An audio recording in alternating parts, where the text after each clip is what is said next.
aye mubatwa usavakengisikirondwa engisanunyana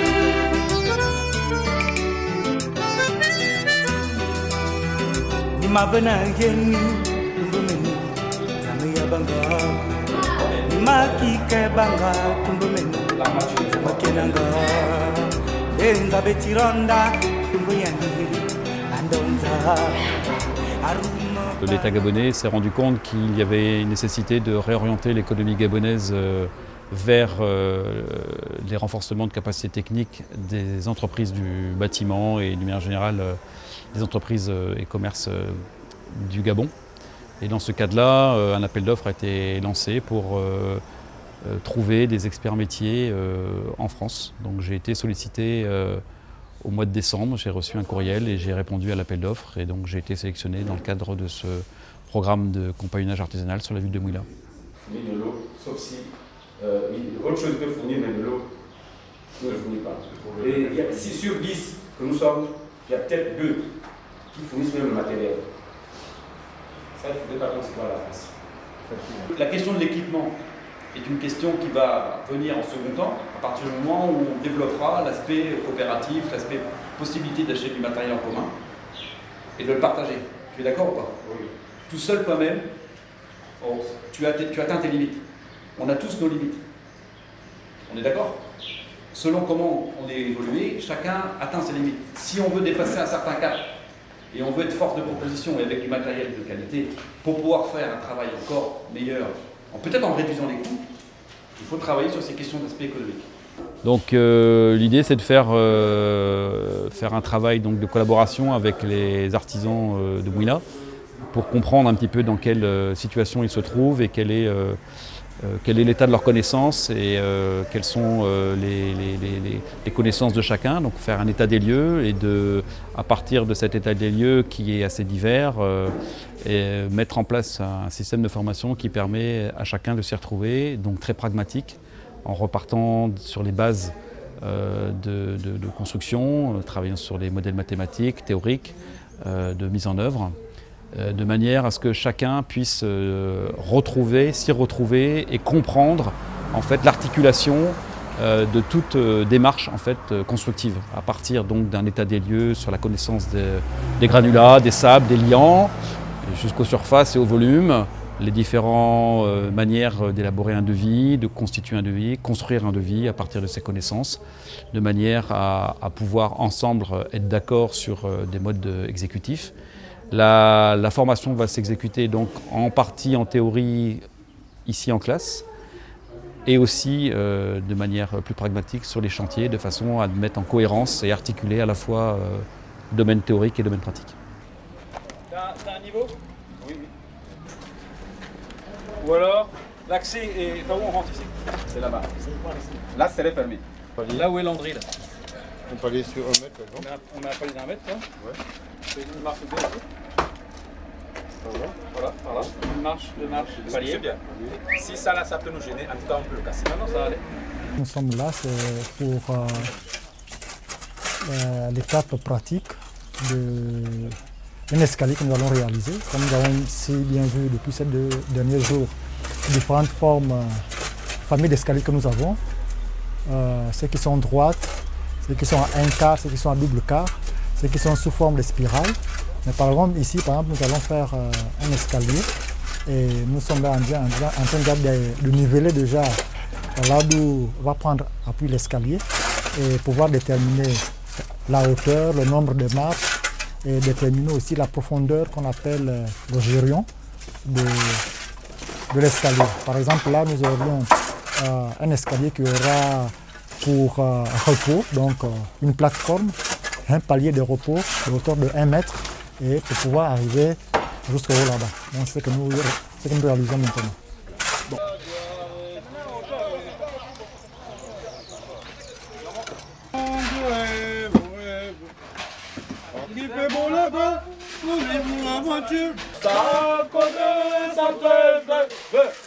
J'emporte mon hibou. En fait, il y a un contrepoids.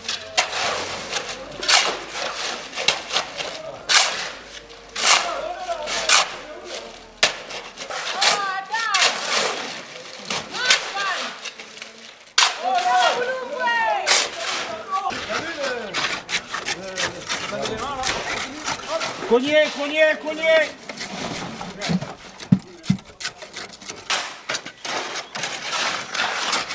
Ouverture. Alpha de l'ouverture. Bien, vas-y, 80 000.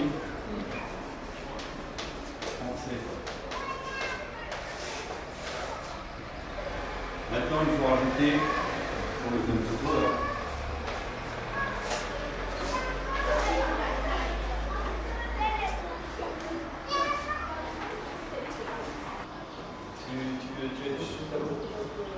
T'as vu ça avec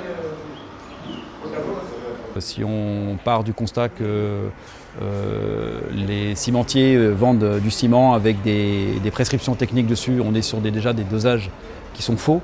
Donc il faut revoir déjà cet aspect des choses sur lequel ils se basent. On se rend compte que les briquetiers aussi fabriquent des briques qui sont par rapport à ce qui devrait être. Donc c'est plein de petits détails comme ça qui sont mis en lumière. Et après, c'est vraiment toute une démarche, en fait, je dirais, chronologique d'appréciation de mise en œuvre, qui est importante parce que lorsque les étapes sont grillées, on cumule les erreurs et on se rend compte qu'un chantier peut être sous-vendu, mal vendu et ils ne peuvent pas dégager de marge. Je me suis rendu compte aussi que, effectivement, étant donné qu'ils ne dégagent pas de marge, ils ont une impossibilité à pouvoir du coup investir et acheter du matériel qui leur permettrait de gagner de la marge et réaliser de la marge.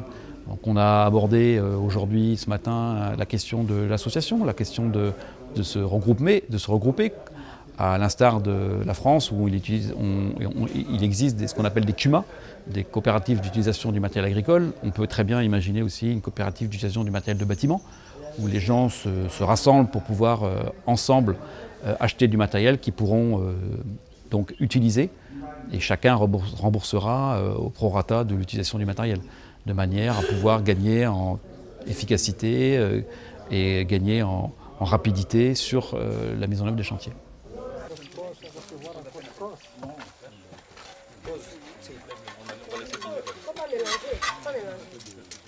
D'où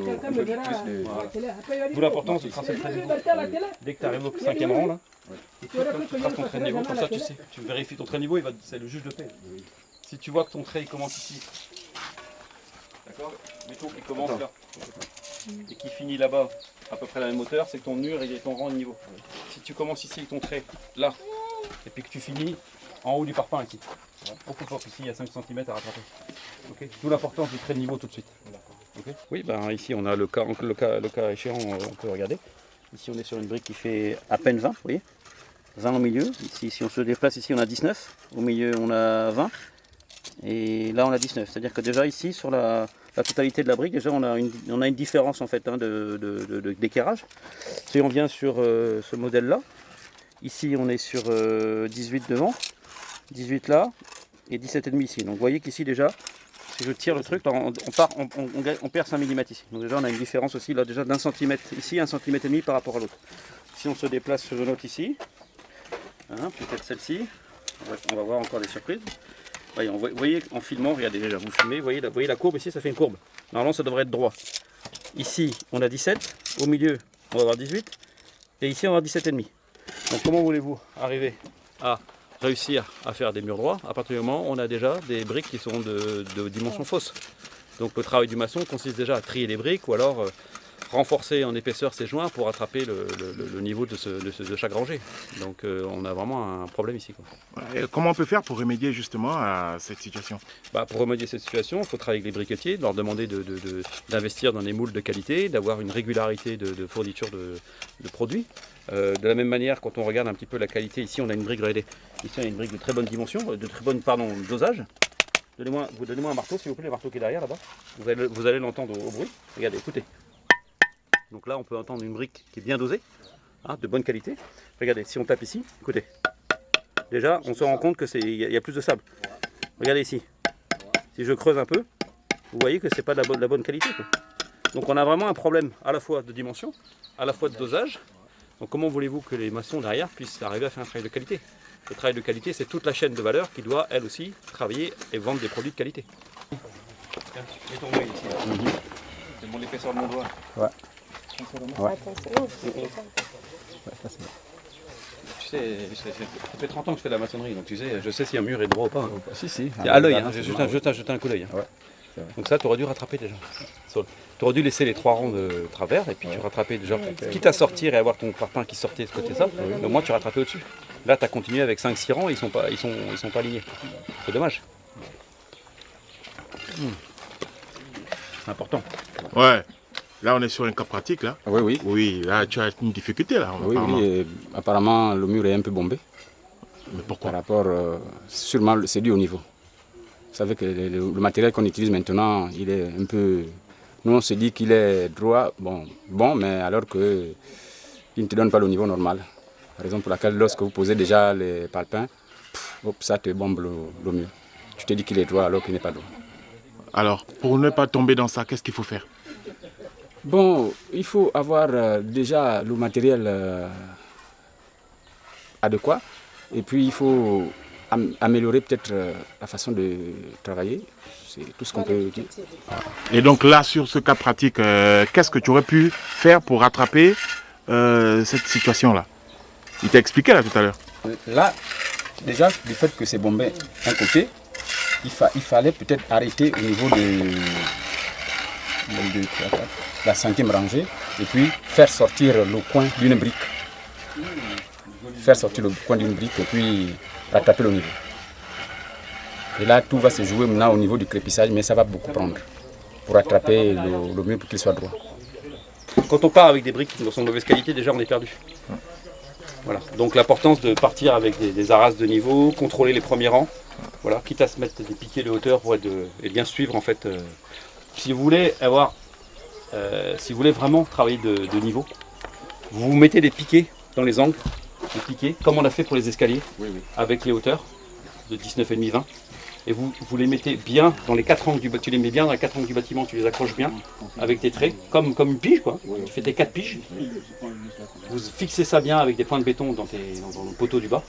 Vous les faites dépasser jusqu'à la hauteur du premier étage et vous suivez ça seulement. Et vous aurez toujours vos rangs de niveau. Ok ? Comme vous avez une contrainte d'avoir malheureusement des briques de mauvaise qualité qui vous perturbent dans la construction, mettez-vous des repères et des piges, comme ça vous êtes sûr, même avec des briques de mauvaise dimension, d'arriver à être de niveau tout de suite. Voilà. Nous venons en peine d'avoir un cas pratique qui nous démontre encore les différents problèmes que nous rencontrons, tant sur le matériel, mais aussi sur la manière et la qualité des ouvrages que nous devons sortir. Vous avez bien vu les écarts que nous devions rattraper. Nous, je parle de lorsque nous commençons le montage de briques jusqu'au crépissage, jusqu'à ce que nous allons arriver au niveau des pignons. C'est difficile de pouvoir trouver une maison qui n'a pas d'erreur. Pourquoi? Parce que les différents matériaux que nous utilisons nous causent beaucoup de problèmes. Je pense bien que le formateur nous a donné assez d'instruments pour pouvoir nous permettre de rattraper les erreurs, les techniques de contrôle qu'aujourd'hui, je pense bien que nous sommes aguerris pour pouvoir répondre à cela. Et l'un des instruments les plus importants que nous avons aujourd'hui, que le gouvernement a aujourd'hui, c'est la naissance de la CAPEG. Parce que la CAPEG a pour mission de pouvoir revaloriser, de pouvoir enrichir la connaissance dans le bâtiment. Et la première mission qu'elle a, c'est pouvoir faire une maison 100% gabonaise. Et je pense bien que les instruments que nous avons eus au travers de la formation de notre formateur, M. Pierre, je crois bien que vont nous aider à pouvoir améliorer. Et l'une des choses que nous devions aussi voir aussi, c'est que un autre inconnu que nous devions aussi maîtriser, c'est que le gouvernement doit nous aider, nous donner la force de pouvoir maîtriser un peu les normes en matière de matériaux que nous utilisons. Nous étions, avant d'arriver à ce deuxième chantier, le tout premier chantier, nous avons dû constater que même les instruments de mesure que nous utilisons, tels que le mètre, le décamètre, ça varie. Pourquoi? Parce qu'il suffit qu'on utilise un décamètre pris dans n'importe quelle quincaillerie et les décamètres que nous prenons par exemple au niveau de Faubert, les dimensions ne sont pas les mêmes. Donc du coup, si on se fie à ces mesures, on peut encore faire plusieurs erreurs. Donc il y a cela qu'on doit aussi voir la qualité des instruments que nous utilisons. Il y a aussi la qualité du matériel. Le gouvernement avait déjà commencé à recenser tous les briquetiers afin de les ramener pour qu'on a une brique, qu'on soit à Mouila, en Dendé, Fougamou, partout, mais que les normes de la brique soient respectées pour pouvoir nous permettre de pouvoir avancer avec elle. Une autre chose encore, c'est de pouvoir aussi éduquer au niveau de la CAPEG nos clients. Je pense bien qu'on va essayer de faire une certaine sensibilisation pour interpeller aux clients que nous, on ne construit pas n'importe comment. Je prends le cas d'ici, il y avait un plan tout au début, mais avec l'évolution, le client arrive un matin, il vous dit non, bon, il faut changer, voici. Donc au fur et à mesure, parfois les maisons se montent sans pourtant un plan bien étudié. Et du coup, ça fausse aussi, parce que le maçon, c'est un bâtisseur. C'est la mère d'une maison. Il met au monde une maison, mais une maison bien pensée.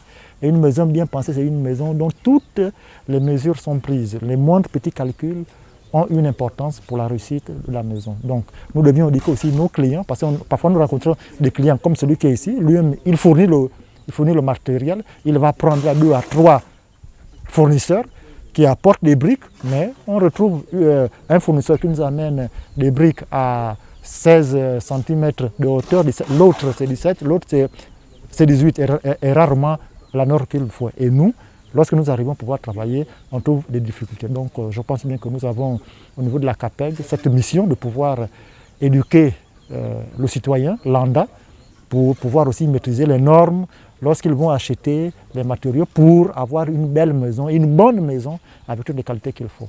Donc je pense que c'est l'une des choses que la CAPEG au niveau du gouvernement pourra le faire. Et nous bénissons beaucoup que M. Pierre soit venu nous donner ces instruments que nous allons faire. Nous allons tourner certainement l'Angounier pour non seulement éduquer les maçons qui n'ont pas pris part à cette formation, mais les apporter ces instruments vers eux pour qu'eux aussi ne puissent pas courir après l'argent, mais plutôt après la qualité. Parce que ce que nous voulons, c'est que l'habitation gabonaise, c'est que l'habitat gabonais puisse aller un peu plus loin, pourquoi pas rentrer dans le patrimoine de l'UNESCO, dans ce genre d'échange. Ici, j'aurais tendance à dire que la volonté, elle est là, que les gens, globalement, je pense, savent travailler. Il leur manque juste la capacité à revenir peut-être sur des fondamentaux et sur des exercices pratiques qui leur permettent d'être dans la justesse de la pratique du métier, de travailler sur justement le regroupement donc et de la cohésion de l'ensemble des intervenants et des acteurs de métier ici à Mouila. On se rend compte par exemple que les structures de formation sont existantes mais ne délivrent pas de manière efficace des formations structurées et qui permettraient justement de développer des niveaux de qualification importantes. Donc l'ensemble de ces diverses, je dirais, constat de précarité de l'accès en fait et à la connaissance et à la formation de qualité et d'accès au crédit pour pouvoir bénéficier de matériel est une vraie carence pour le développement de l'activité économique, en tous les cas du métier de maçon. Donc c'est pour ça que l'idée ici, pour moi, est de travailler sur tous ces aspects de manière conjointe, de manière systémique. Vous remarquerez ici que les formations sont faites en sorte à ce que chaque intervenant, c'est-à-dire chaque stagiaire, puisse globalement tous les jours venir sur le tableau, réexpliquer ce qui a été vu la veille ou la matinée, parce que depuis quelques jours, on se rend compte qu'on était une 15-20 et on arrive à 20, 25, 30 et on a un mouvement comme ça de gens de métier qui viennent et il faut revenir sur des connaissances qu'on a vues la veille ou l'avant-veille parce que les gens aussi n'ont pas forcément le temps d'être là à temps plein. Et parce qu'ils ont besoin aussi d'être aussi sur leur chantier. Donc il va falloir que je gère cet aléa d'aller et venue des artisans et qu'à chaque fois, chacun reparte avec l'ensemble de ses connaissances acquises au fil du mois. Donc l'idée est à l'horizon d'ici 3 semaines de faire un vade-mecum et un pense-bête de tout ce qui aura été vu de façon à ce qu'ils puissent garder ça avec eux ici sur Mouila.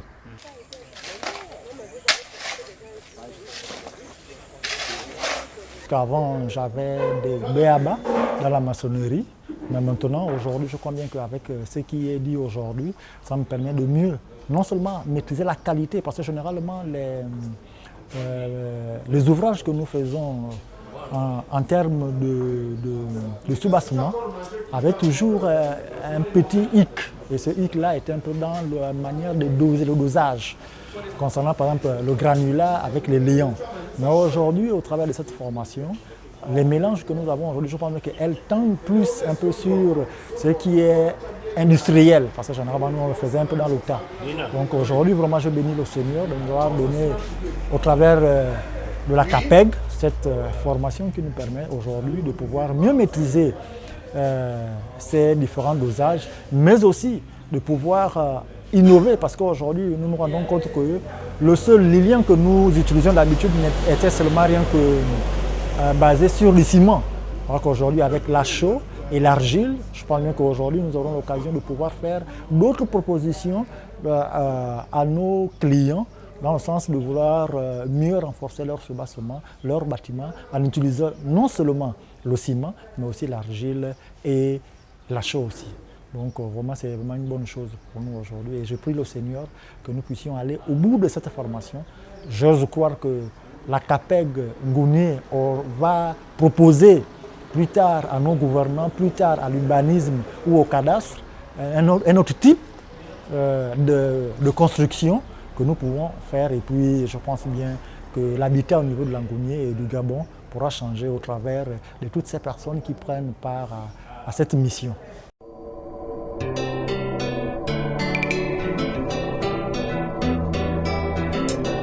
Aye mubatwa usavakengisikirondwa benisaminyana.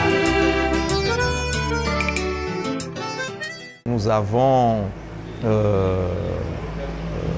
le projet de la création d'une chambre des métiers de l'artisanat au Gabon. Et pour que cette chambre des métiers soit pérenne, pour qu'elle soit solide, il faut que nous ayons des organisations professionnelles solides. Et donc, il faut avoir des fédérations par branche d'activité, il faut avoir des associations, des coopératives qui, elles, intègrent la confédération. Et donc, nous avons échangé là-dessus. Il fallait les édifier parce que nous avons mis un bureau ici en 2017. Il y a un bureau qui a été mis ici en 2017 par les artisans eux-mêmes. Et au jour d'aujourd'hui, ce bureau n'a jamais fonctionné, n'a pas fonctionné, n'a pas donné les résultats escomptés. Et donc, il fallait à nouveau ce travail de pédagogie auprès des artisans, leur informer, leur expliquer la nécessité d'avoir cette organisation-là pour le développement et la promotion de l'artisanat et leur permettre surtout d'avoir accès au marché public et leur sortir de l'informel dans lequel ils se trouvent. Et le deuxième point concernait la formation que les artisans maçons ont eue ici avec Monsieur Pierre Le Signor, donc l'artisan sans frontières qui est revenu de France pour former les artisans maçons, justement dans le renforcement des compétences techniques, entrepreneuriales et commerciales.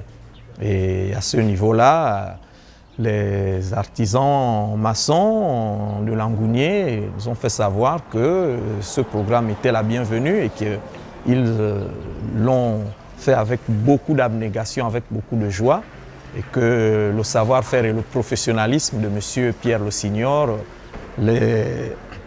leur a fait comprendre et voir les insuffisances dans lesquelles beaucoup d'entre eux travaillaient jusqu'alors.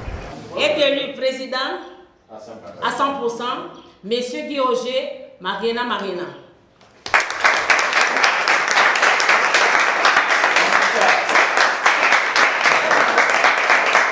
Monsieur le Président Guy Auger, Marina, je voudrais en présence de tout le monde et au nom du ministère vous installer dans vos fonctions de président de la Confédération des artisans et des petites entreprises de l'Angounié.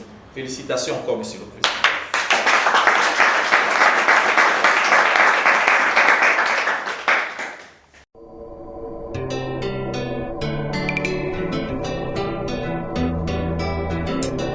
Aye mubatwa usavakengisikirondwa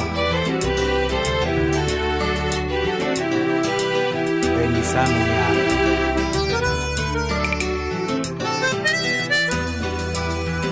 Nimabena yeni tumbumenu zamiyabanga, nimakike banga tumbumenu zamakenanga, benza betironda tumbuyani andonza.